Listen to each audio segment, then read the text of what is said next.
मसाले में कोई भी नमक नहीं है।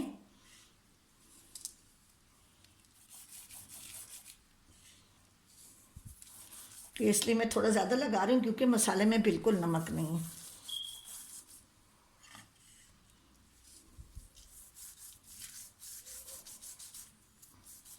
इस तरह से बड़े पीस हैं तो आप उसको कट भी लगा सकते हैं। मैंने इसको अंदर से कट लगा दिए हैं, नमक मैंने डाल दिया है। अब मैं मसाला डाल रही हूँ।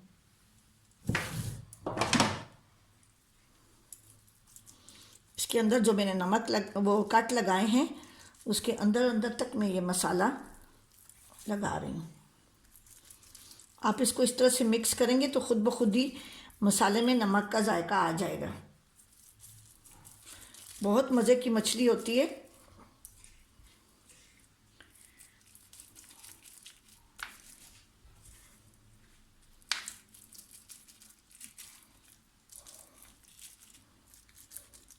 इसके अंदर अंदर से मैं लगाऊंगी ताकि इसके अंदर मसाला अच्छी तरह से चला जाए।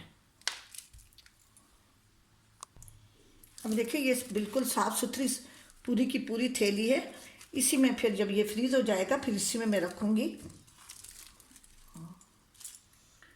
ये बाकी वाली जो 2 पीस थे ना ये मैंने ऐसे रखूँगी और इसको मैं एज इट इज़ फ्रीज़ कर दूँगी। इसमें मैं नमक लगा रही हूँ दूसरी तरफ थोड़ा सा।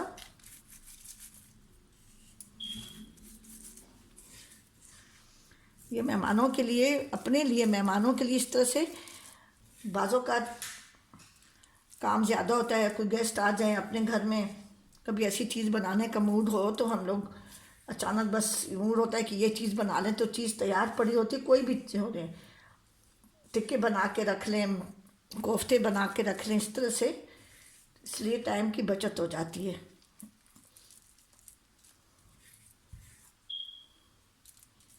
ठीक है, अब इसी तरह से मैं इसको फ्रीज़ कर लूँगी और फिर मैं थैलियों में डाल दूँगी। अभी मैंने वो मछली पे मसाला लगा के रखा था आपके सामने, आपको दिखाया, उसकी वीडियो बनाई मैंने। अभी ये मैंने बीफ स्ट्रिप्स मैंने बनवाई हैं। ये इसको मैंने हल्का सा जोश दिया है और उसका पानी फेंक दिया है। काफ़ी सारा पानी डाल के उसमें थोड़ा सा नमक डाला है और थोड़ी सी हल्दी डाल के उसको अच्छी तरह से उबाल के 5 मिनट तक उसका पानी में फेंक दिया है मैंने। तो जितनी भी बीफ की स्मेल है वो चली गई है, उससे ख़त्म हो गई है। अब इसमें ऐसा मसाला मैं डालती हूँ कि जब इसमें मैं बेसिक मसाला डाल रही हूँ वो इसलिए कि ये कई तरीके से ये काम आता है। अगर आपने स्पगेटी में डालना है तो फिर बाद में इसमें ओरेगानो और अपने मसाले जो टोमेटो केचप वगैरह डाल दें, या आपने ऐसे इसको एज इट इज़ फ्राई करना है तो इसमें टिक्का मसाला डाल सकते हैं। लेकिन मतलब ये है कि इसका गलना बहुत ज़रूरी है। गला हुआ होगा तो इसको इस तरह से मैं फ्रीज़ कर दूँगी ताकि मुझे जितनी भी ज़रूरत होगी गोश्त की, मैंने जो भी बनाना है उस हिसाब से फिर मैं इसको रखूँगी ताकि कोई गेस्ट आ जाए या अपना खाने का मूड हो तो फ़ौरन ये चीज़ तैयार हो। ये इसमें मैं ये 3 टेबल स्पून पपीता डाल रही हूँ।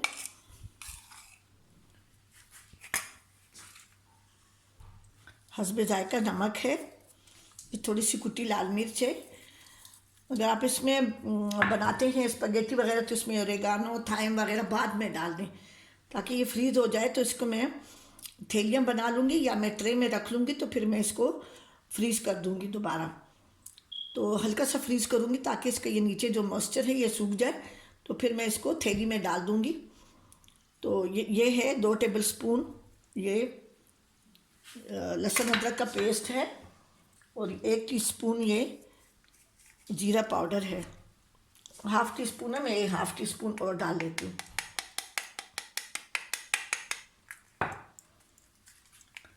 अब इसको मिक्स करके मैं रख रही हूँ। पपीते के साथ बहुत अच्छे ये गल जाएगी। इसमें देखें थोड़ा सा मॉइस्चर है, इसको रहना चाहिए। ये फ्रीज़ हो जाएगा तो फिर बर्फ़ बन जाएगी और ज़्यादा दिनों के लिए फ्रीज़ नहीं करें। आजकल तो चूँकि मैं के अपने होम टाउन कोड़ा खटक आई हूँ, यहाँ बहुत सख्त सर्दी है, इसलिए सब चीज़ें तैयार करके रखते हैं। इन चीज़ों का सर्दियों में मज़ा भी होता है। आप इसको ये तवे पे डाल के और तवा कढ़ाई भी बना सकते हैं, कई तरीके से चीज़ें बनती हैं। इस पर मैं बेसिक मसाला डाल रही हूँ। अगर आपने कढ़ाई या मैंने कढ़ाई बनानी हो तो मैं टमाटर फ्राई करके, हरी मिर्च फ्राई करके इसके साथ, और फिर मैं इसमें ये गोश्त डाल दूँगी। ये क्योंकि गला हुआ हो गया, पपीता मैंने डाला है। इसको मैं इसी तरह से फैला के इसी तरह से फ्रीज़ कर लूँगी। फिर मैं ये चूँकि ये इसका मॉइस्चर है, ये बर्फ़ बन जाएगी। फिर इसको अच्छी तरह से मिक्स करके और थैली में डाल के उसको मैं दोबारा फ्रीज़ कर लूँगी। अभी मैं थोड़ी देर के लिए फ्रीज़ करूँगी ताकि इसका ये जो पानी है ना, ये क्योंकि आजकल ठंडक है तो जल्दी फ्रीज़ हो जाता है। तो फिर मैं इसको जो भी आपने बनाना हो, स्पैगेटी में डालनी हो या आपने पिज़्ज़ा बनाना हो, तो देखिए इसके चंक्स, ये जो फिंगर हैं इसको छोटा छोटा काट के आप चिकन टिक्का पिज़्ज़ा भी बना सकते हैं। वो बीफ टिक्का, वो तो अपनी मर्ज़ी है, आप बीफ डालें चिकन डालें, ठीक है। अब इसको मैंने देखे फैला लिया है। अभी देखें इसको मैं एज इट इज़ फ्रीज़ कर लूँगी थोड़ी देर के लिए। जब ये इसका मॉइस्चर फ्रीज़ हो जाएगा तो फिर मैं इसको थैली में डाल दूँगी। और जब मैं जिस चीज़ के लिए मुझे ज़रूरत होगी, तो इससे टाइम की बचत भी होती है और बंदे पे बर्डन भी नहीं होता कि मेहमान आ जाए क्या करें क्या ना करें। आप इसको पीस के और फ्राई करके बर्गर में भी डाल सकते हैं, फिर जब गल जाए तो, ठीक है। बनाने से पहले जो भी चीज़ आपने बनानी हो, उस जितना भी आपको पोर्शन गोश्त का चाहिए, जितने भी, उसको धुआं भी दे सकती हैं तो और भी मज़ेदार हो जाएगा, बारबेक्यू फ्लेवर इसमें आएगा। वो गोश्त पे और मछली पे मैंने मसाला लगा लिया है। अब अभी मैं पाए प्रिपेयर कर रही हूँ। इसके लिए ये 1 दर्जन पाए हैं। इसके अंदर मैंने ये इस तरह की 2 प्याज डाली हैं और 6 जवे लहसुन छिलके के समेत डाला है।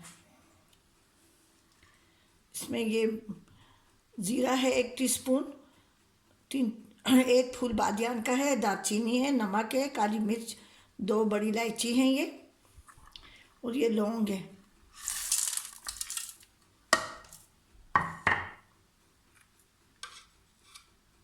इसमें ये 1 टीस्पून हल्दी डाल रही हूँ और थोड़ी सी सौंफ। ये नहारी नहीं है, सौंफ का अपना एक अच्छा जायका आता है। और ये साबुत धनिया है थोड़ा सा।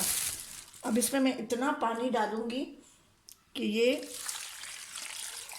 इसको मैं बिल्कुल ऊपर तक पानी डालूँगी इसमें ये गल जाएंगे। तो फिर मैं ये गोश्त निकाल के इसका पायों का और यखनी मैं छान लूँगी। उसके बाद से फिर मैं इसको, अगर मैंने कल परसों बनाना है, कोई गेस्ट आ रहे हैं या अपने लिए, तो फिर मैं फ्रिज में रखूँगी। अदरवाइज़ फिर मैं इसको फ्रीज़ करूँगी, यखनी अलग फ्रीज़ करूँगी और पाए अलग फ्रीज़ करूँगी। अच्छा, ये जब गल जाएँ, जब आपने पकाने हो, आपको अपने लिए पकाने हो, किसी के लिए पकाने हो, तो कुछ भी नहीं करना। प्याज और लहसुन इसमें डाला हुआ है, प्याज ज़्यादा नहीं डालना चाहिए इसलिए कि ये मीठे हो जाते हैं। तो फिर इसमें दूसरी देगची में तेल डाल के, अच्छा खासा तेल डाल के, उसमें लाल मिर्च, हल्दी, सूखा पिसा हुआ धनिया और ये डाल के अदरक लहसुन का पेस्ट 1 टेबल स्पून। वैसे तो अदरक लहसुन इसमें है लेकिन उसमें उसका अच्छा जायका आता है। फिर उसको फ्राई करके थोड़ा सा पानी डाल दें अच्छी तरह से। मसाला जब अच्छी तरह से पक जाए और उसकी स्मेल दूर हो जाए, फिर उसमें 3 टेबल स्पून दही डाल के उसको भून के और फिर पाए डाल के अपने उसको भूनें। और उसके बाद से उसकी यखनी डाल के उसको हल्की आंच पे दम पे रख दें। ऊपर से जायफल जावित्री का पाउडर डाल दें, हाफ टीस्पून, और ऊपर से थोड़ा सा गरम मसाला, हरा धनिया, हरी मिर्चें, अदरक कटी हुई डाल के इसको दम दे दें। इसका जायका बहुत अच्छा आता है, बहुत ही ये है यूज़फुल टिप्स हैं ये, इसलिए कि हमें कोई मुश्किल होती नहीं है। बस जैसे अपने लिए चाहिए, किसी के लिए कोई मेहमान आ जाए, तो इसीलिए फिर मैं इसी तरह से मैं प्रिपेयर करके हर एक चीज़ तैयार करके रखती हूँ, तो मुझे कोई मुश्किल नहीं होती, ठीक है। अब इसके बाद से मैं इंशाल्लाह अभी मेरे पास गोश्त बचा हुआ है, बीफ सालन बचा हुआ है, तो मैं उसमें अभी पुलाव बनाऊंगी। देखती हूँ मैं उसमें क्या डालती हूँ।